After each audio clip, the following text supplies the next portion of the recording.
All right, today I have a 2019 Ford EcoSport, and I'm going to show you how to turn on and off the parking brake on this vehicle. The parking brake is also called the emergency brake. Sometimes it's called the e-brake. All right, so let's get started. First of all, I'm in the vehicle with the vehicle in park.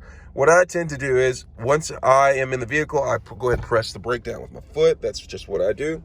And then I go towards the center of the vehicle, and do you see this stick right here?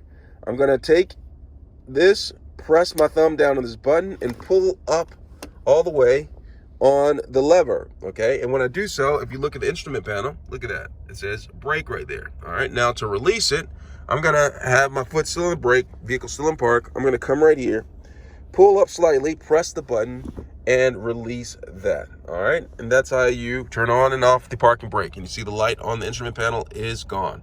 Thanks a lot for watching.